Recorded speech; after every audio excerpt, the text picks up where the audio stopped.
malo le lau papale fa malo fo le asa i se tatu tino fa pe fo le EKALESIA le tua ia ua tuana i fo le atuava tuana i le atuasa na fo i vai aso ia tua malo i faiva le fo ua tatu lia le amtai na le nei vai aso ia le lofa ma le anga le nei o le tua ia upu masani lava ia tatu na le fuafua ia a o le tua o ia na te faatauno le fo ua mo le avano le leu faatauina le tatu faamoemoe fa maila le upu le tusi ia o le la au le soifua o le faamoemoe ua taunu a le faamoemoe le taunu ia le faanoanoa faafetai le i le atua i le avanoa maise lona alofa fai ona faatauina ia tatu fuafuaga ia maise foʻi o lenei pokalame vai aso taʻitasi fia le fai leʻu leo ia mai le taʻele o le loto faapea foʻi ia uauna le atua ma lenei pokalame ia e ofalofa ma faatalofa atu i se o tatou tunuu Samoa mai lava i mauga tetele ia se oo lava i mauaiti tupu ma tamālii faipule ma failauga faleipolu ia faletua ma tausi saoao ma tamaitaʻi ia faapea le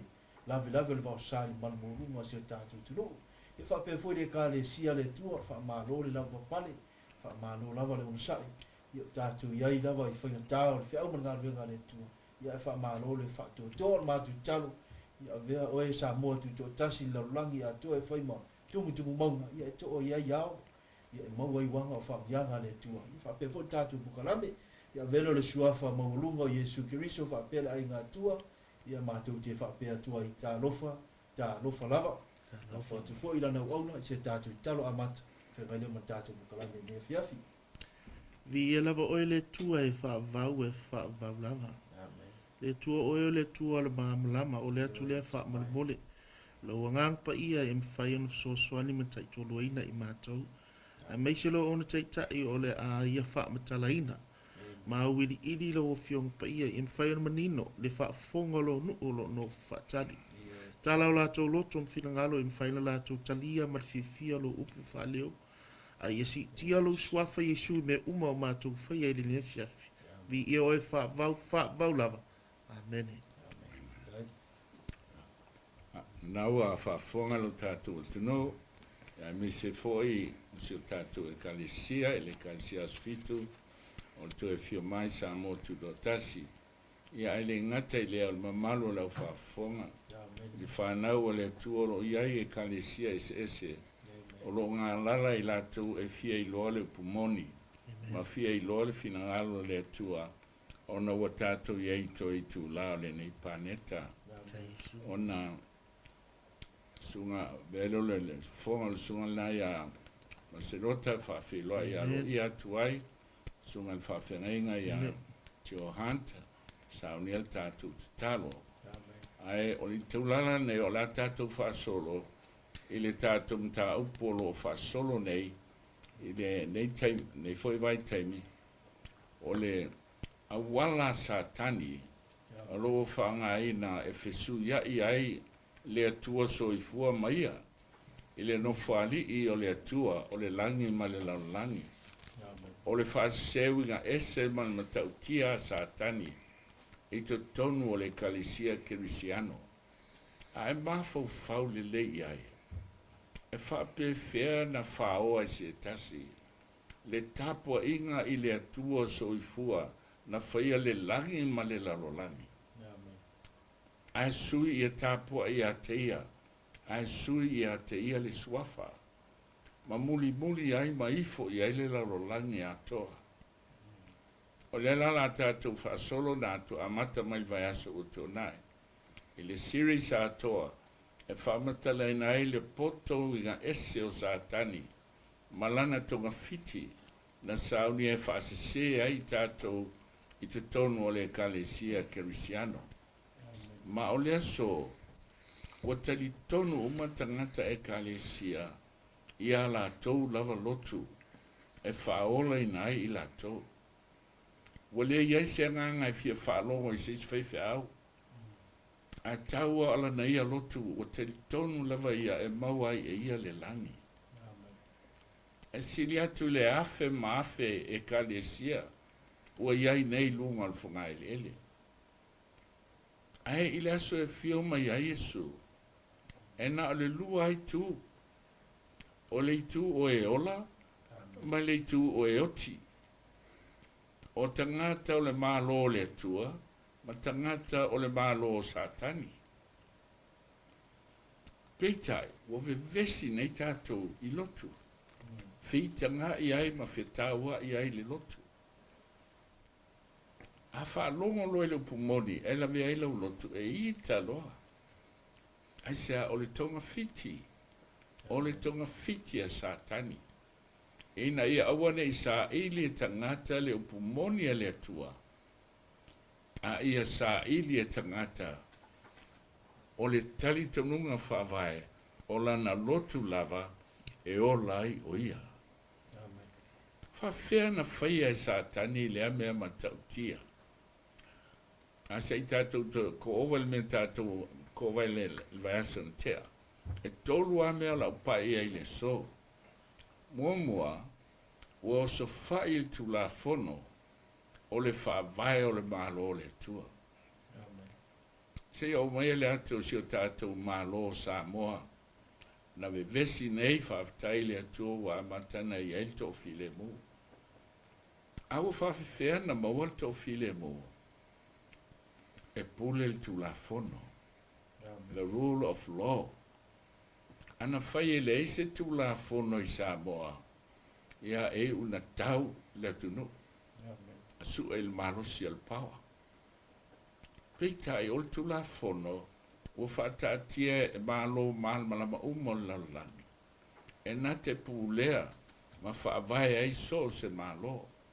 Wale ofisiri po le alme mana o el te rata ia. Ele ofisili po le alme fai mai ele lile pule. Ofisili o le alme fai mai ele tu la fono. E whape na fo ile malo le tua. E ele tu la fono. Na le ngata na tu fonga ele tua. Ae na matua fio mai ale tu o le langi ai tusi papa maa. O tu la fono o upu e se fulu. O le whaavai o lona malo. Mai ina ua a fiel tu la fono lea. Ina ua nga sala tangata. Ona fili leo le tua. E to tongi e lo nalo le sala. Ua soli el tangata le tu la fono. Ele I mawhai e li tūlanga o Yesu o le alo le tua. Ona sui ai tu la fono. Fetala Yesu e mawai le langi ma le lalo langi, luka suona sufitu. E lei vale sina fasi manta I tusi e tasi. O le tu la fono e le tua. Nei loa le leila e Satani. E mana amia ia sui e ia tu la fono. Ina ia se fa vai o lona malo. Awa alu tu la fono na tu sia ma au mai ele tua. Ia, ele lopo o fe tu elo na malo. Ona so fai lo leo tu la fono. Fai mai e manatu o ia fa alileu I taimi po tausanga ma tu la fono. Manatu ia ma fai e ia na liu aina tele ma fai e tu mau e fa vau. O lona lua o mea la tatu tana no e il pole nei. O te mawhai Satani. Ua whao e Satani le malo le atua. E avea maona malo. E le ngata e te mwhai e sui tu la fono le whawai o le malo. A ia whao e se le malo. Ave ese mai a ao le atua. A e sui tu langa ia o ia o le atua silsili ese. O ia o le atua e ona le malo le atua. Se fauwa lenga winga ese le mea. A mata mai le langi. O tātou iai le teimi nei lau langi le whai unga. Ona to e whai ulea. I le aso e whio mai ai e suma whaumtia le pāneta ne whaambau. O lona tolu la sanga la tātou pai e le pōnei. Ua lotu Satani. Ma whaatuina lona malo e suia le malo le tua. E te ofo pea ona e malmalama leile matautia. O le poto malonata mai. Na whawhau ina ele nei tonga fiti. Ia whao malo. Ma ia usitai umal malo e tāpua ia te ia. Ma ifo ia te ia. O ia o le atua moni e totasi. Ua lotu Satani. Ma whaatuina lona malo e suia. le malo le atua silsila a tātou whaasolo mai la amtanga le memo mua wa suia le tulafono le atua ma whaataatia le tulafono whaavae o lona malo le malo satani le anga au stai le tulafono le atua wa le se malo o ia tu filifili le satani o lana whaatuina ma whaia lana ia lava tulafono e peia o tulafono le atua e whaavae ei lona malo ya silsila tulafono mo mua le atua e se te uas folo fa po te uas folo aua nei fai mo oeni atua ese i uluma olona winga e tasi ale atua e lei sesi atua ese ana manatu leo satani fafonga e sei es fulfa fa sulua e sulfa oi wo fa peona pa o mai le langi oi le upupula le atali o taeao wa taia oi lalo le ele oi sa fa to le loina no ese o pa o mai le langi oi le upupula o le ata na po le sua folus felo te mawal tus pa ia peritania o ave ese tus pa ia sa mole sua folus felo a te mawal tus pa ia peritania pa po sul tolu oi foi na sa fa pe i foi lo loto o te alua i le langi o te si tia i lunga lo no fuali e sili fetu o le atua sili ai a nelu umo le langi o te no foi le maunga al fa putonga i le tu i matu o le no fuali i le o le atua o manatu ia o le asia e suia ia le atua ti ai lo no fuali i le tu i matu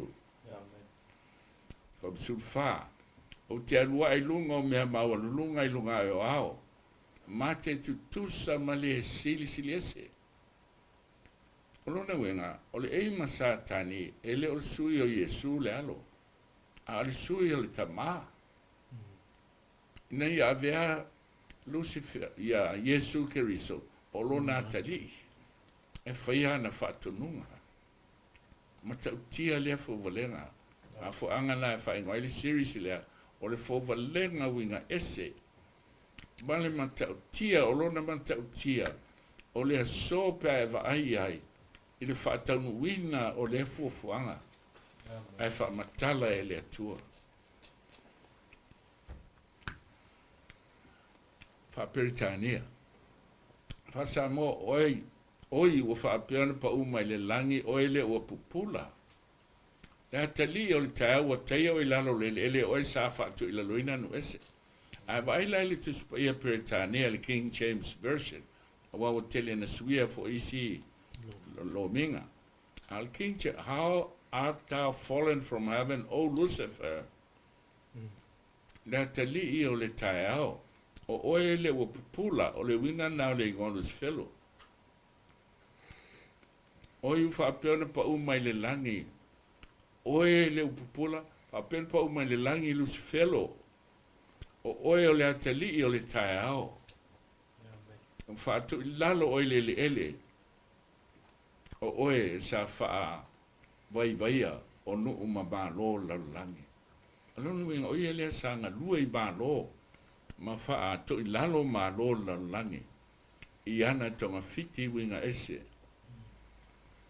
ole vaenga lona lua ole papa ma alo mo le ole val tangata ma le atua fatu ma wal mo ia wa fu ia fa o ele swafa ole sisi malona malo alona lula ite o fai mo o spo wata pos fatu salava se ne o le langi po il fono e lalo po il sami lalo fono o te fai se tupua au manatu satani ole a FAASESE EKALESIA e tu moaio tupua ese tupua o lea mea ma lea mea e ifo i e tangata ma tali tonu e ona umana mea i le atua soifua a faila ale melea wa tupul farvelave le malo satani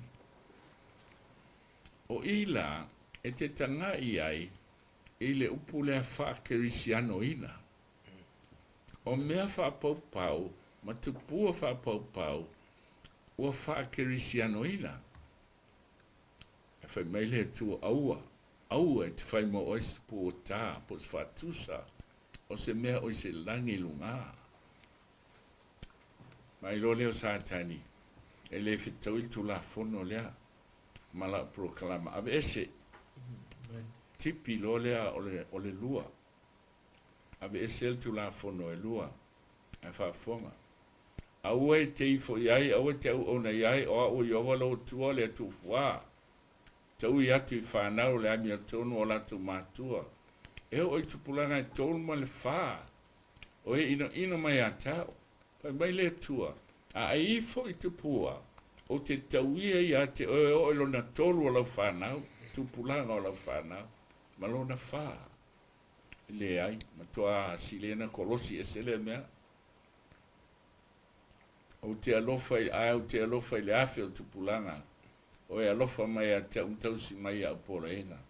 Ai tipi e se ia mea. Le tauna iai lau tulafono. Ona solo lea. Malpolo inga lo na tolu.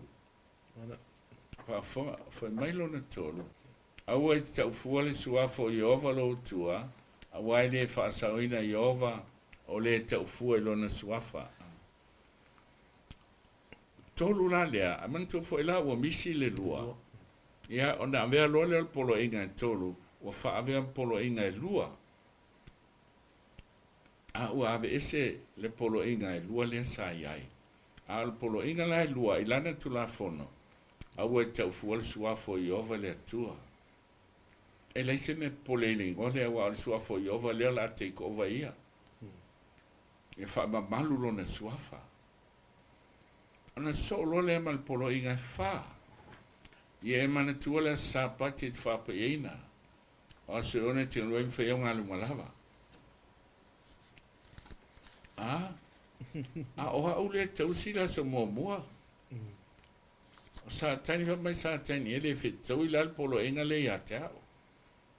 Langa ola uaso. Le sa tapua ila langi atoa i le la ya pa ala. O le aso mua o le vai aso.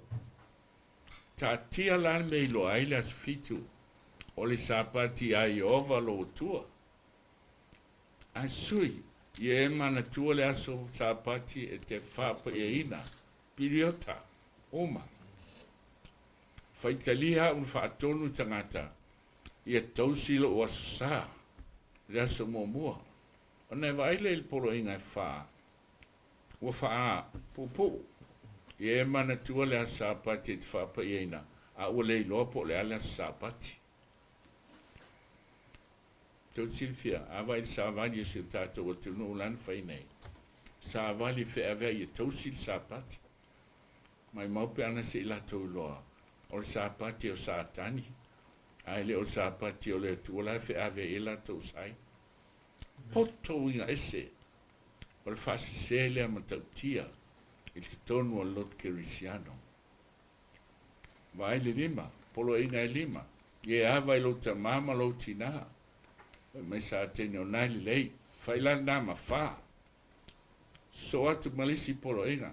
Au et fesio tangata. Nai lei. Al polo inga na fa ono.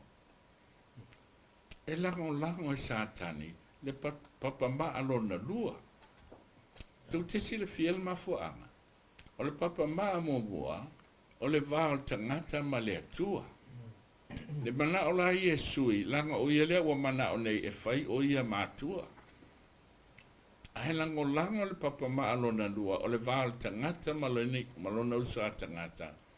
E vali pa e aia, ia awane i loa e tangata, o ia o le pepelo ma le fasio tangata, pai mai e su talu mai le amatanga. Ona lango leo tu la fono ia. Ai awale pore la ia isi ana awala. E soli el tu la fono le tua. Au et fasio tangata o lona fitu. Au et te muli lua. Le ono landa na ile lei au et te ngoi. Na ile lei al fitu landa. Au et te mol maupelo ile lua tua oi. O le iva le na. A le valu le na. ua misi la ua le atoa, polo ina lo isfolu, ua vai lua. Aua te mana o le fale o le lua tu a oi le iwa, a le isfolu, aua te mana o le a vā le lua tu a oi, po lana una tane, po lana una fine, po lana povi, po lana asini, po se me tasi. O la lava ua mai, a ua vai lua e wha atoa ili se fulu. A vai lai tonu o le katisimo, o ngā le kalisia katoliko, o nei loa lea. O le ata atoa le o suinga le ua iai. O sui al te ngata le mea whai maile tu e mawai ngofia le langi. E le mawhaina suia. Langa o le whaavai o le malo le tua. A ua sa whai e satani. Manatu e mawhai e ia na sui. Lona lua. O tau mawhai satani. E whaoa le malo le tua e avea maona malo. O se mea matautia la lea e whawhiwhia na whai. E le mawhai e se tangata na whai. Awa o le atua le langi. E mantua fwoi o satani sau mai le langi. Nea lanta mwhai e whaoa le no whali i o le atua le itu i matu. O le atua silsili ese. Peitai. O lana uala e whaasesea i le laulangi. O le tau ave o tara. O le mele ta o le tara. O le information. Po o se mea i loa ai oe. Ya, la umai le tara o le tangata ola. E eise o atali, e ngoi a Willie Papu foi, pe ia oa. A ulatu la e vai fo mai. E vai atu ia. E lua Willie Papu la iai. Fai mai lola nsili. O le alo was whanau. Au ta otua le alo was whanau. A whip se lau fast food. E mai, vai mai e tau, o tala whea ngai. A luatu lasi o teli. E tapa mai foi. O le alo was whanau. Ta watu le yelo na vai mai tala whitoi. O le tala la e lo ai po o ai tangata lea. O sui la satani le tara a Yesu. Ai sea vai foi le tara mo le tangata pe a oti. E te ilo i lunga o le tunga mau. E lua me i ai lunga o le tunga mau. Aso whanau. Aso maniu ai pe na oti ai. Pawai o me lua. Au mai la mea na e lua. E whai ai le tara le sui ai le atua. Na alme tasi. E whaapopo i ele mea lon tolu. Ele i maua i sisi atangata. Ana o Yesu o le aso o le toe tu. Langa o Yesu na whanau, na maliu, na toe tu mai. Ia sisila. Ele i tu le atua. Ele o ta ua le atua le aso whanau. Tu silifia le yuisen. O le mafu anga. O le aso whanau pe ana tu sia le aso tono. O le aso o nana o laulangi. Eksi kengi eita avale ma feoti eita ngata. Ai leo le fina ngalo na o le atua. O le fina ngalo le atua whafonga. Mo mole Ioane lima fa upesutasi masulua. O le nei lava le mau. Wa fo ina mai e le atua ia i tātou. Le ola e whavavau. O le mea alofa. O le ola lava lea wailo na alo. O se wa ia te ia le alo. Wa ia te ia le ola. O se wa le ia te ia le alo. Wa le ia te ia le ola. O le asa whanau lai mana o ile atua. O le asa whanau e whanau fo wina i Yesu Keriso. I loso i fua malo wola. Ma e mau ai ma le ola e whavau. Aso maliu. Tasi le mea lai tau mai tuspa ia. Na maliu Yesu i le asfarele.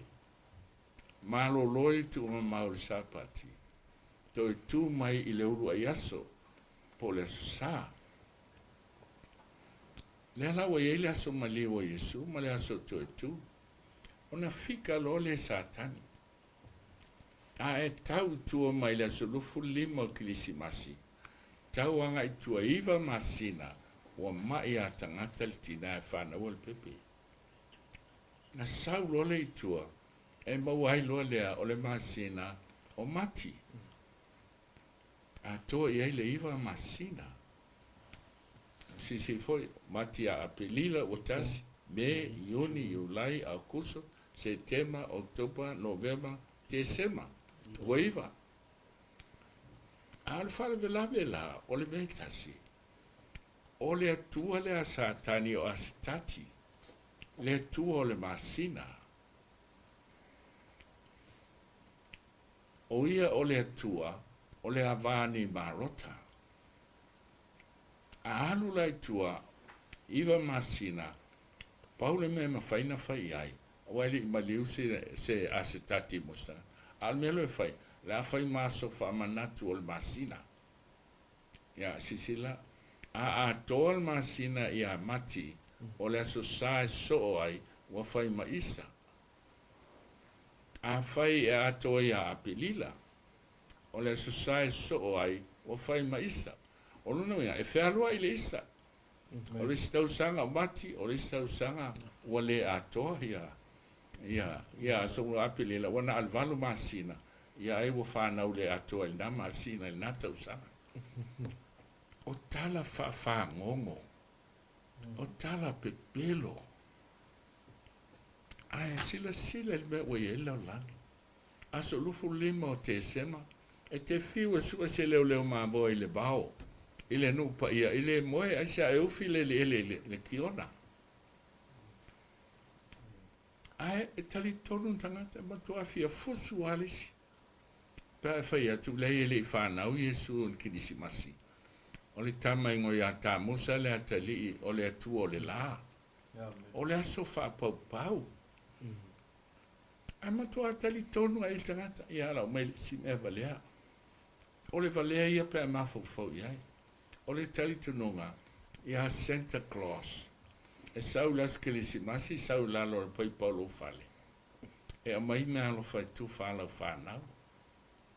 E ana e vai ai se Santa Claus. E te ilo le lei ai pe pelo. Ai te alu ai teu la au kirisimasi. Ma tau lau whanau. Santa Claus e sau a mai lau mea alofa. Ore pe pelo inga ese. Aso whanau e le o Yesu o lo natali o tamusa. Aso maliu le as wha manatu o le tuol masina o astati. Ale sau e alu whapiretania o le isa. O ana whailonga o le whamoa ma le la piti e wai to ai tele. Ale o ai lalo pule la usu ai whamoa. Ma whai ai la piti. O sui le dara. O le fesilia la o ai le atua la te tele toni ai. Le atua na whanau le sulufu lima o te sema. Na maliu ia mati po apelila e whalangolango il masina. Ale le tua na le waifo uma ia ila lani. Tau tia. Ai awha i atu wana alfia fasio tangata. Ele ita malfali. Awha uwha pele satani tatou lotu. Ele mana o la i te whaalonga le whiau muri lea vatu. Sila foi auto. Na olo na whaamatala me lilo lea satani. Ele TV sa mua TV 1. Se oso mai lo mal palemia. Mal palemene. Fai tu la fono e tau fai fa asal fai au lea. Mas sta sau no o mele o fai au o siliatu fai o tangata. Ai sa mo si o tinu pele ele mana o satani e te mal malama. E mana o satani e oti pongi sa. Alai el fa na o le tua i so se lotu i oe ai tonu lo popi la mo sa metitisi ma mona. O tanata e alo lofa moni le atua. O la tuna e fia whaalongo mai le whiau. Lea leina anu atu le organic. Aritificial. Mo le whanau le atua i lotu ese. To i titi e fia mai e suana le lua i tua i ai. Ma lo le atua po ma lo satani. Whano e whaavau. Whafonga. O le fesili la. O ai Lucifelo. Po satani. Leo tātou la ne la sanga lon tolu. Ua lotu satani. Ma fatuina lona malo i te tonu o lot KERISIANO. E tolu mea tāua. E te tau na whai. O le mea mua. Ina ia whaali liu uma tangat whaapau iana tāpua ia pa ala le tua le la. e te tau o na suia mai le atua o le la i le atua o le lani. E sui langa o ia lea sa fai mātua o le la. Au mana nei Satani e fai mātua o le langi ma lau langi. E ifo mai uma i ei tangata ma tāpua i ateia. Hoi mai leo upu le atua i le skelu. Ngā tali i o tangata i e wheatu le li o turo. O le li po le tupu o turo, tupu o Papilonia, o tupu o Saitonu. O ingoa ia o tupu, sa ngalue ai Satani. I le whenga tuai. Ma whaingo ai la o le li o turo, po o le sapu le turo. Satani. Whapena whetalai mai o le li o Iova, o whamaulunga lo loto. Satani u whamaulunga lo loto. Ue whai mai o au o le atua, o nofo na fo o le atua, i le sami. Ue whaatusa fo i lo loto, i le whina ngalo o le atua. Ina ngalo o le atua o le asofitu lo na sabati. Ai le ai, whina ngalo i e sui, i le asusalo naso. Whaatonu la langi uma usta i ateia. A o le tangata lava oe, ele o le atua. Sila sila. Paupa so ai. Paupa so tasi. Wa mele fionga yo ta ufape mai. Le hatali i o tangata, i e sa unisa pese a walofa le tupo turo. Whaiati a te elo whapeon whetalai mai o Iova. O oe nā wa e whaamau whailungaina le ato toa. Se laupa sene le ata mai, tumu o il poto. Ato toa lo mata ngofie. Oe tasi ale ato toa na o Yesu. Ato toa ma i mea. Aina fausia i Yesu Satani. E fōlinga i ateia. Whawhena e loa e o Satani a o tupu o turo. Whai tau whapo sultolu. Sai e tena, oe, na Yesu tupu o turo e tena. I le whatoanga le tua. Na ni leo lia o i maa taua uma. O oi maa una whai le fuefu le lele. A olusi felo lena whai Yesu. Na whai le salikea al tō pasi. I a loma le tā sesa al soama i a sepi sa whaira. No wheka periketa a tō mauro. Na whai au tupa. Le whai. Ma au whangu. Sa unia ia i le aso na whai ai oe. O le specialist o me tau musika. Ma fo anga e te o e tonu o falsa. O whai e whai ngā siva. Alu la tō pese. Aise a langa o Satani o le special. Lona leo ma lie ma le matanga o fie. O oe o ke rupi whauina. O le whaamal malu. Na utuina oe sa ilunga le maumpa ia o le atua. Ta e whealoa i le vāo maa o le afi. Nā tō tōna le lei au sa minga talu le aso na whai ai oe. E ia e leo se atua o le angelu na whai e Yesu. Mai kolose momosa ne e whai me uma i le langi ma le langi. Lei foi se mea na whai e le whai e ia Yesu. Wo i le aso nei loa ai lau a mi o le anga. Satani na whai pe oe maa o na whai e le atua. A whai mai Satani se i o le aso. Nei lo aila na mi le anga mala na fo valenga winga ese o lo fata wina o in tele o fatu wina ai o le sawa na tau tale le poto mala ta mai ba o anga sala o le mea le o te fa lenga i dai oe ya te ese le mongo o le atua o te fa matia o le ke rupi fa mal malu na le vao ma o le afi sai lumo no fali le vao ma o le afi e va ile no fali ma toi ina. Na wha maulunga lo loto i lo matang o fie. Wai wha mau lo poto ma lo matang fie. O te lafo ina oi lalo le ele. O te tu ina atu oi lumo tupu ina i lato wa ai i ate oe. Papu su valu. O au a mia leanga ina tele. Ma le pepelo. Fausia lo na mahalo i wha avai le pepelo. Se sila il tispa ia atoa. Al malo le atua e whaavai le pumoni. Amen. Al malo Satani e whaavai le pepelo. I lo whaatawina o mea wa e whaalenga i naia o mea pa ia. E whaia o le poto ma le ata mai whangu mea uma. O mea pa ia le atua. O le mea leo whaatupu e se afi. ai te tonu ia te oe whaumatia ai oe. Te vea oe ma le fulefu whakai le lumo i lato atua.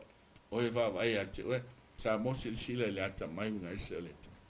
O tātou ma o mea nei a whaia.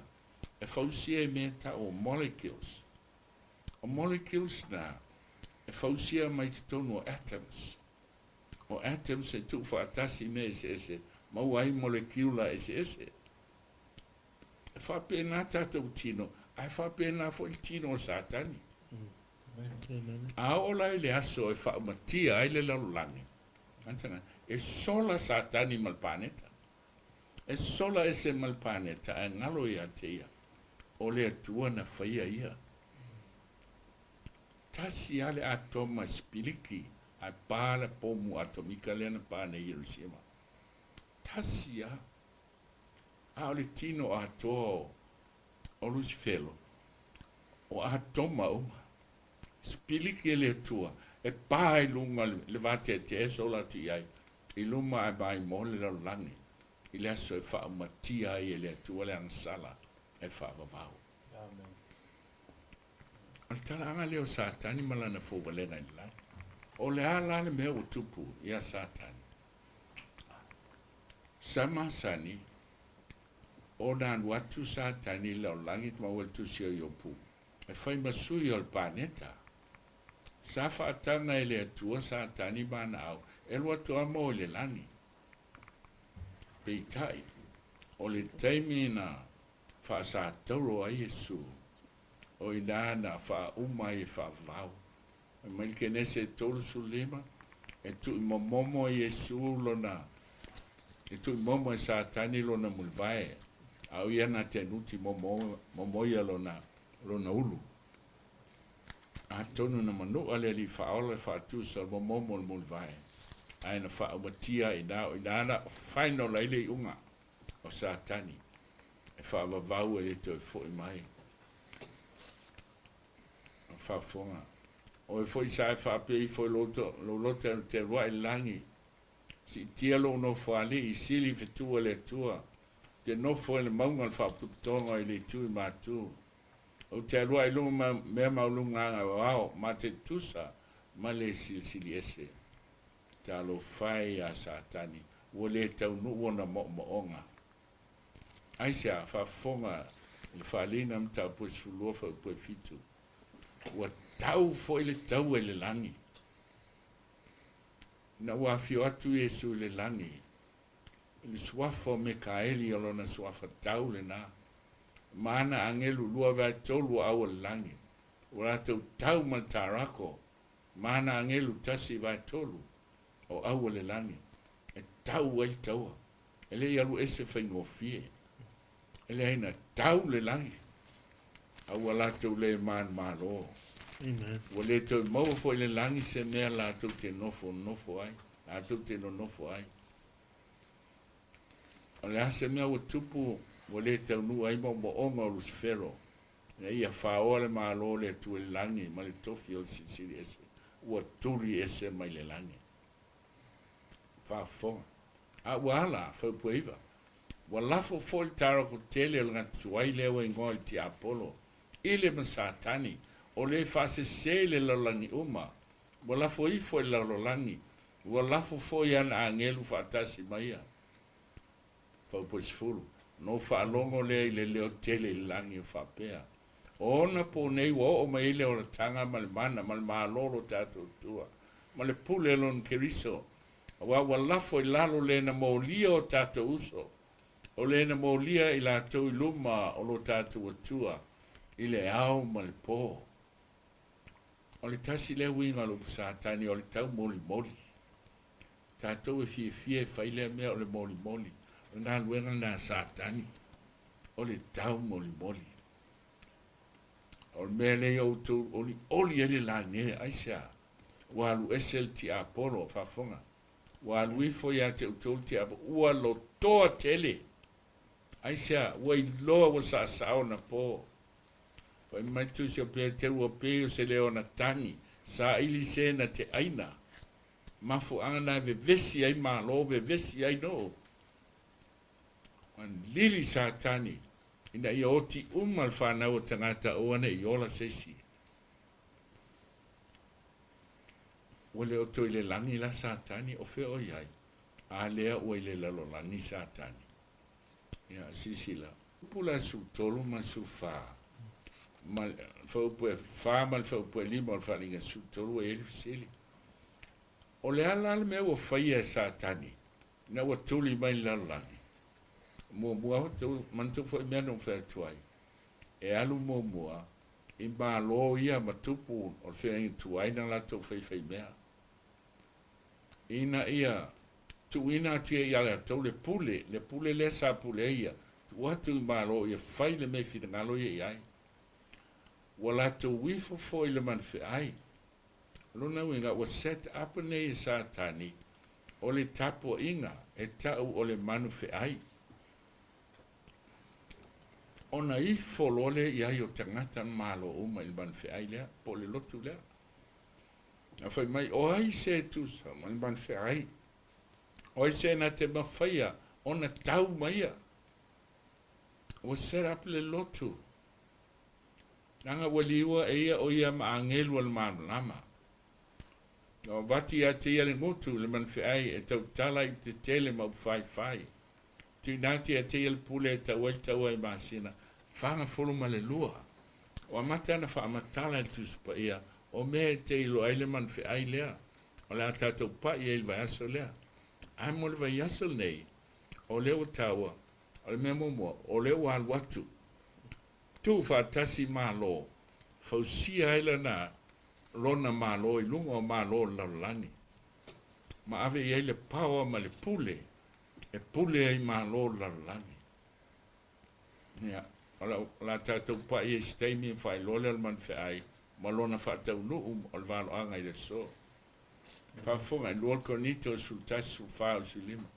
E le se mea fo I leo fo ai. Awa a Satani lava o liua o ia e ia ma angelu al malama. O lotu Satani. Ma fu anga nei le vesi ai tatou I nei mea o lotu mantapua inga. O le nei e le se mea tele pe Alaimoana o ona. Pe se e o ona le mea tonu I latou.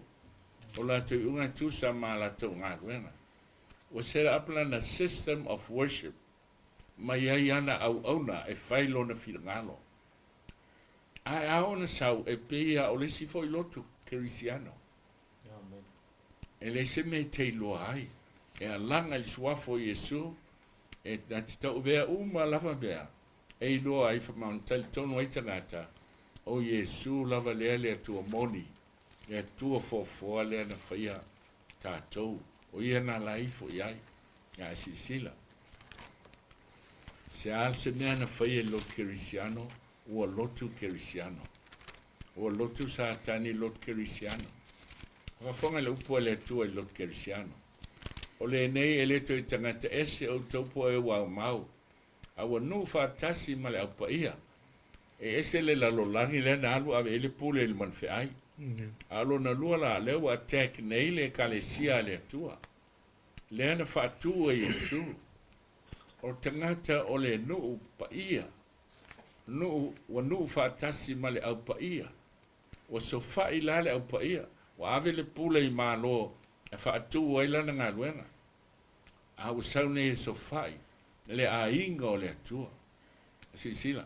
O lo wati na I lunga le whaavai o le au apostolo. Ma le au perfeta.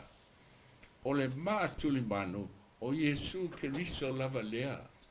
Le ase mea nei e whai e lot KERISIANO. O le wati na e le whaavai. Whaavai o lana tapua inga lea. Sisila tātou. O le whai upo e iwa. Walafa fotara ngā tuaile we ngā ta ile Satani. O le FAASESE lau langi mo walafa I foi lau langi. Walafa foi ana angel whaatasi baia. O le wato e vi wati ya lea. Tātou programa lea. Whaafonga lai ni mau so ai. O ai le ana tuli mai langi. O le tara ko tele o Satani. Anu ta upa sultoru. O le tau mai ai. Watu ina atu le pule I le manu ai. O lana tapua inga lea po lona malole o fai. tupu o lalangi. Ona whai mai lea, wala te wifo fo i le man fe ai. Wa whape atu o aise tusa man fe ai. O aise na te mawhai o na tau mai a. Hasi silma, whaupe wha, e ifo le tarako. Ai le loe tangata, e ifo le man fe ai, le pule lea po le lotu lea. Ai la te leilo, o la wala te wifo ai a satani. Tau tia. O whape atu, o aise tusa man fe ai. O aise na te mawhai o na tau mai a. Ia, se whalau tele lai titi lava. Tau te mantua fo i le langi, le tusi lea, o eskelu e lusul valu. Hai mai, le seia e sfuma le wha, whapsulo i sul wha. E tau whai o ia e wha o ale malo le atua le langi. Whai o ia ma silisili ese, e sili ai a ngelu. A le ala wai una tau atuli mai lalo nei. O le mea lana le ma whaina whai le langi, lea o whai lalo nei. Whafonga i lua te salonia, lua whaputau mal wha. Aua nei FAASESE tasi a te utau stonga fite tasi. Awa leo mai le na aso, lea se fia mai Yesu. Se i mua i taunu o le te ese, o lona winga, o le amalepe le lot KERISIANO. O le ava e lua, e te ese le si vaenga. So te mantou fo ile mea leo na sofa ile feso e SATANI. Te ese le si vaenga o le whanau o le tua. Ma ia whaalia mai tangata o le angasala. Tangata leo le malaia. Oi, whapua lima, whapua wha. O le te atu. Ma whaamawalunga e ia te ia sili mea uma lava wa tau atuaina. Ma mea uma wa ifo i tangata. O leo te ai o ia le malu o le atua. Peisa i o le atua o ia. O lo whaali mai o ia. O le atua lava o ia. Wa le tau nuu lana mea na whailangi. A leo tau nuu i lalo nei. O leo tātou iai. Sisila i le ata o ia me lua. O le so i lalo langi e lua mahalo. Fia fe lotu ana lua mahalo. O le mahalo le atua. O lana whailonga. Eskelu e luas fulfa upu e luas fulu. O le sapati a sofitu. E ilo ai le atua fofoa. O aso ono ale il polo inga wha. O aso ono te ngua ala sofitu o le sapati. Ia i e ova lo tua. Sapati o le tua. Ea, awa o aso ono ne ia whaiai le langi male. Lalo langi. Al malo SATANI whaimantanga tau le awhai tau iai. Le oe le aisi mea whapena. O oe o lak tangata. Whai le mea tu whai tuai. Tau si oe le aso mua o le sapati. O le malo le atua. O lo na maa tunu vanu. Whai mai le wheso lua los fulu. O Yesu keriso. Peitai. O le malo SATANI. O lo na maa whamanatu. Po o le maa tuli vanu. O Peteru. Ia sisila. E ese io amatanga o malo i lua. O le malo le tua na whaavae e Yesu keriso. O ia o le maa tui manu. E fesolo e lua whapu e lua sifulu. So se fale e iailo na maa tui manu e fua i ele umi e fua i ele lautele. O lona wiga. O le EKALESIA po le malo le tua le na whaatua Yesu. O Yesu na tofia. Apostolo. O Yesu fo ina filifilia mai le langi whenga inga tuai o perfeta. Whamauninga na mea. Ina ua maliu yuta. Whaalata yuta a suitulanga. No folau so ma whaile Willie. Po ai a seise suitulanga. Aile ai, na toi fio mai a Yesu, i le ala i tamaseko, filfili ai, saulo e whai ma Paulo. E se fululu ai, a wa aila i whaalinga e luas fulmal tasi, e na alis fululua apostolo, ai pā o Yerusalema, e les futolo pesili, na alis fululua, o la tau na tō fia Yesu. Whenga tuai, whaavai perfeta, tō fia mai le langi.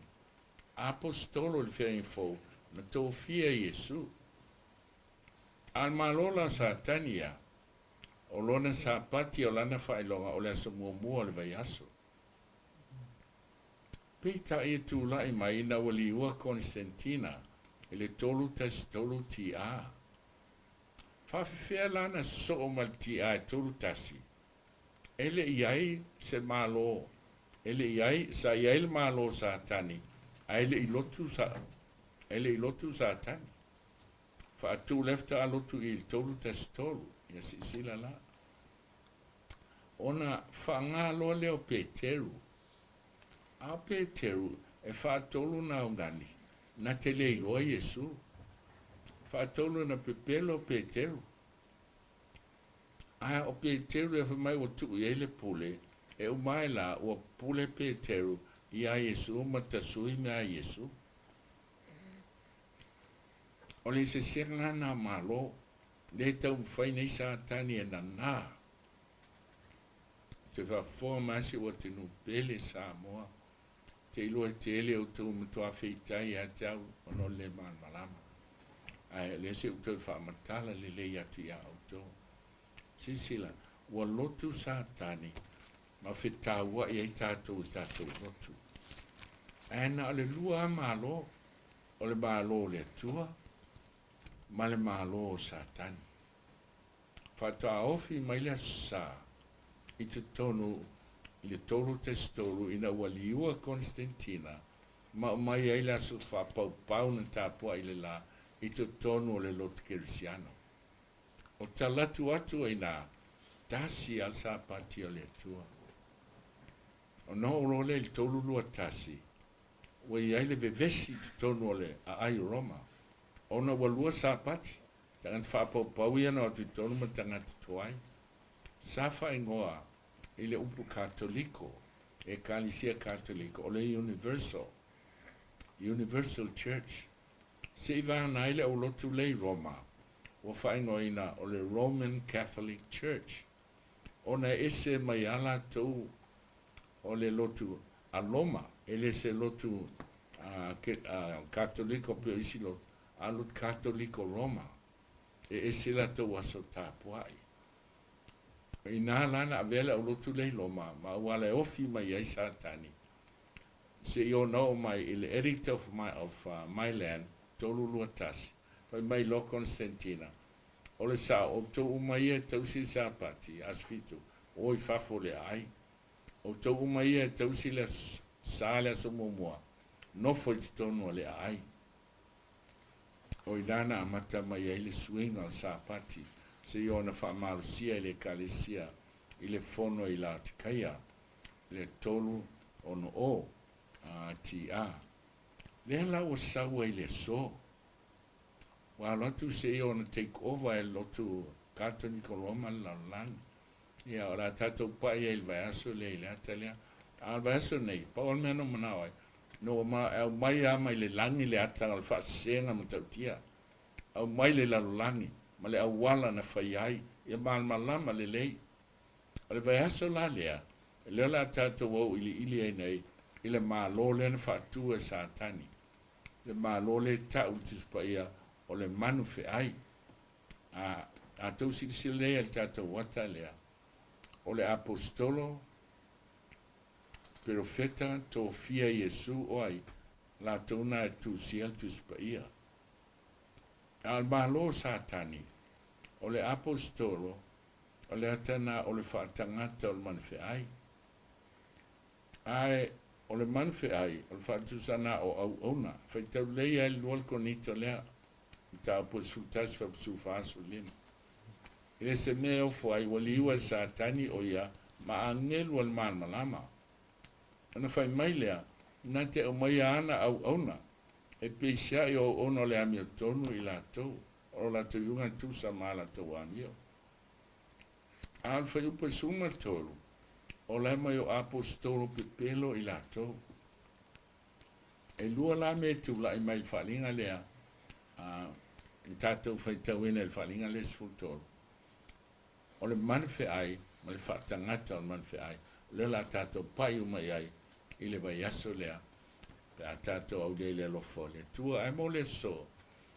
ia vole tu so sani lau suena ia ma tili aina malama ile tau fai o tau ina nei wale o te mamao ona umale fa vau ia o te mila nei lo to nei tato minute ia o la tu ina tu loi lau sunga na Joe ia Maserota ni alo ofisili ia ofisilia mai te nei e fai ni mea o misi atu ia te ai ava noa le afia whamolmole ai eisa ofisili ia naua sile le emaili send mai ai ona tali atu le vaiaso lea o tātou series le alu Tatai mo le ava noa manino fo ile vaenga ua tātou maamlama i awala ese na whai SATANI po lus felo ole seta ua le tusi Ezekieli o lus fulbalvalu le sanga lue SATANI tua o tupu o turo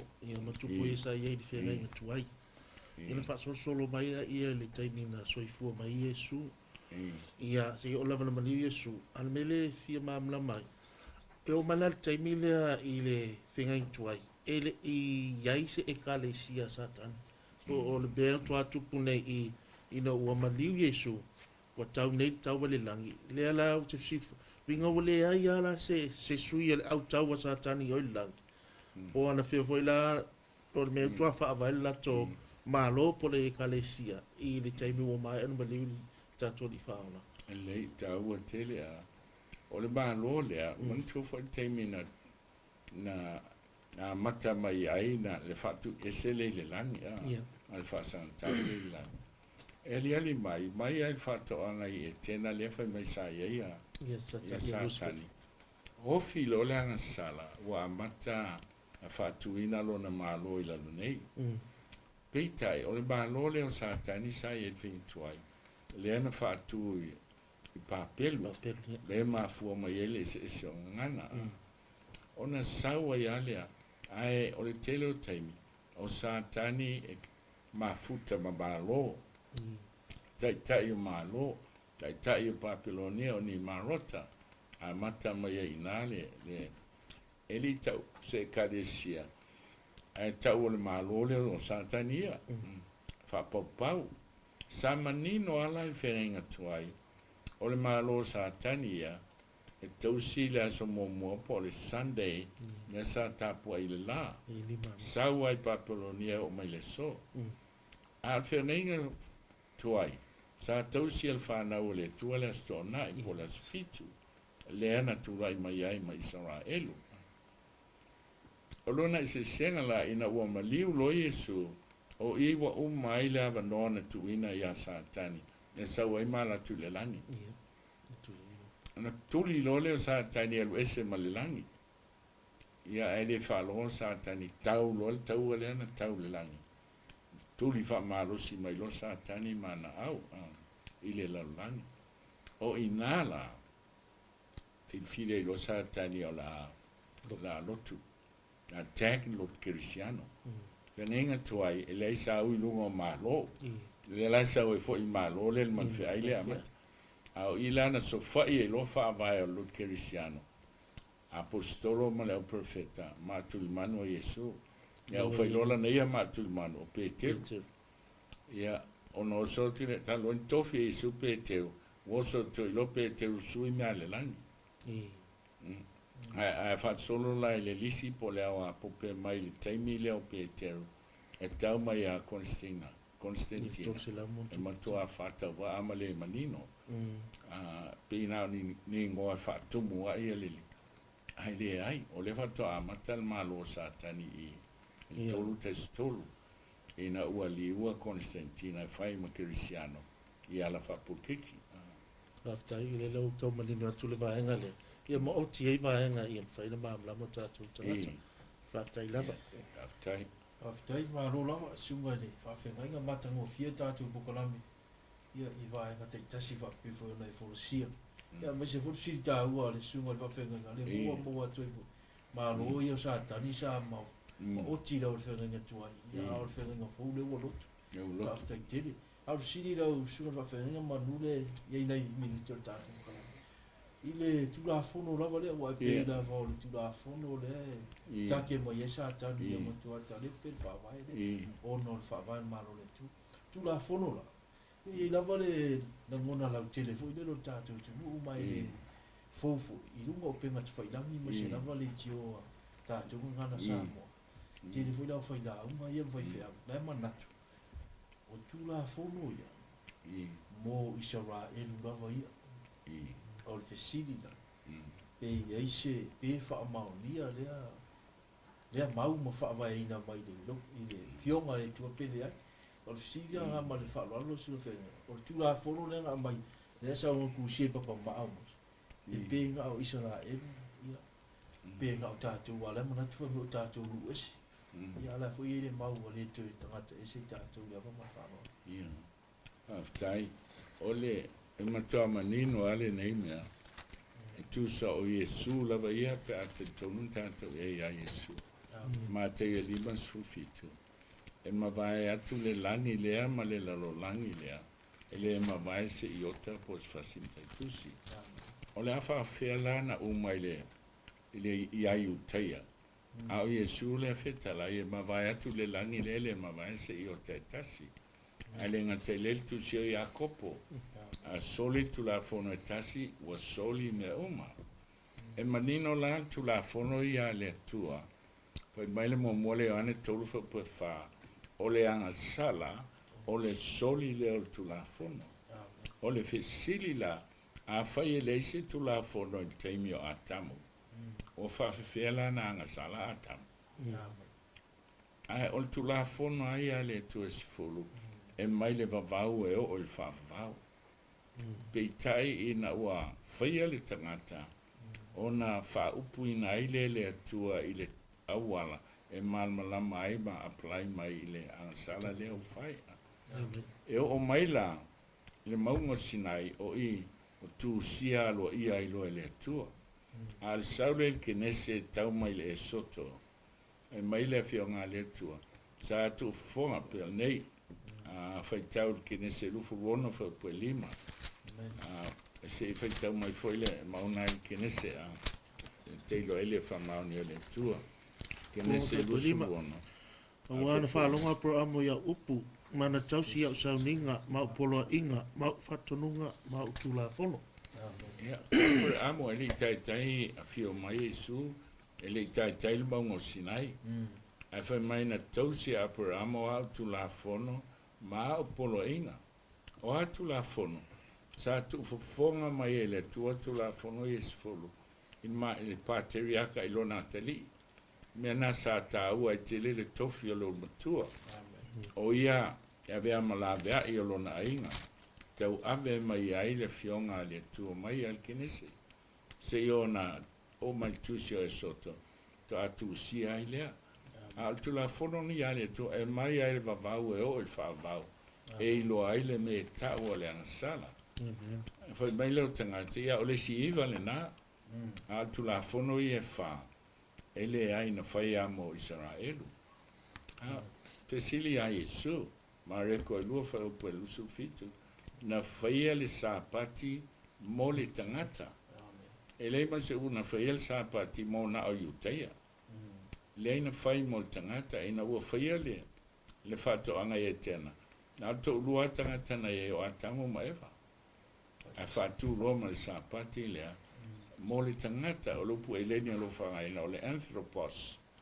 o lona winga o le mankind e le whaapela o yutea ni mankind a o tātou ni aingoa ni ai o tātou mankind le tausi e tātou sapati mai foi o tau le matau tia o le mea e te iloi le a o le tua silisila avisilia fesa wailau tau sanga e saul tamil sanga al planeta le la tolu se la uno lima al quataso mau al tau sanga fesa wele masina e saul tamil sanga al masina al planeta e su al tai pel tai mau al masina a o fesa wele vayaso pesili sostanata ta mai ele man malama ele iloa a o le fitu ale tu mai fofua le whabanatu mai ai tasi lua tolu a sofitu o le sa pati ai o.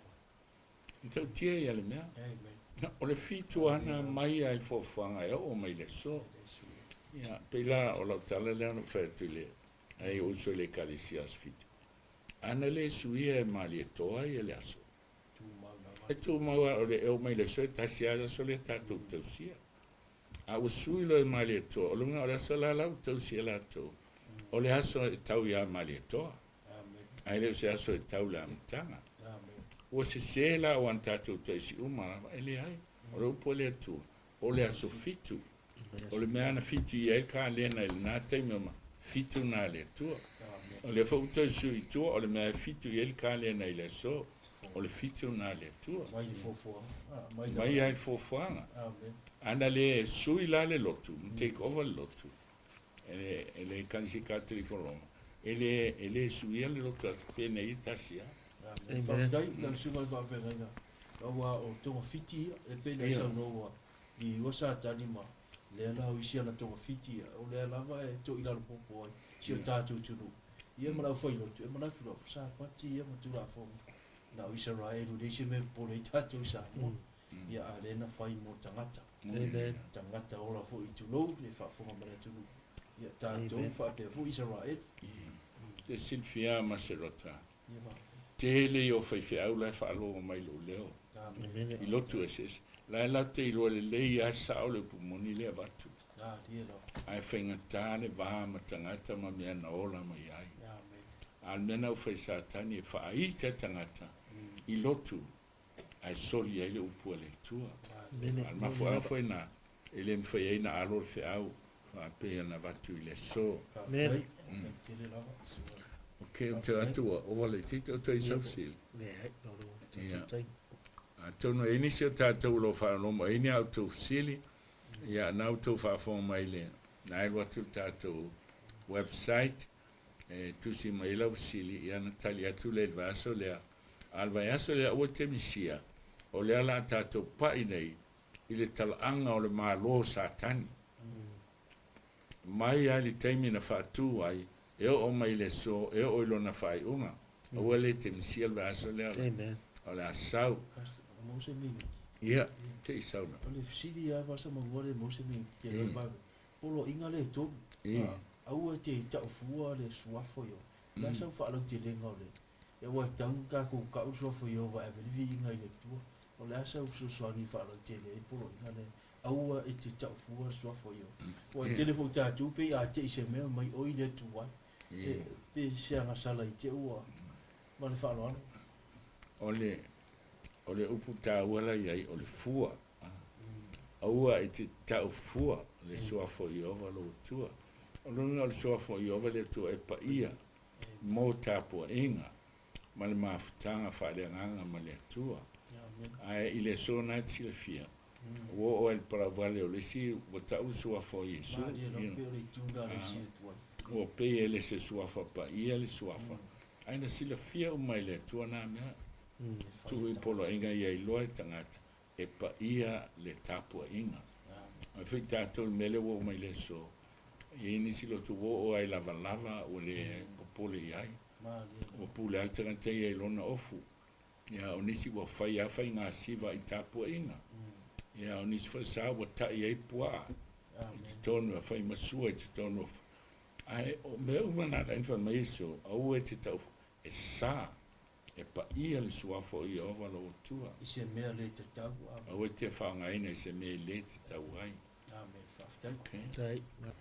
au le i whaiwina le tātou proklama nei pō lo mau mai whamtalanga i Samoa mo se tātou EKALESIA e Falelatai e le whaingofia le vanu o tau i ai Falelatai le nea fiafi e whainga tā.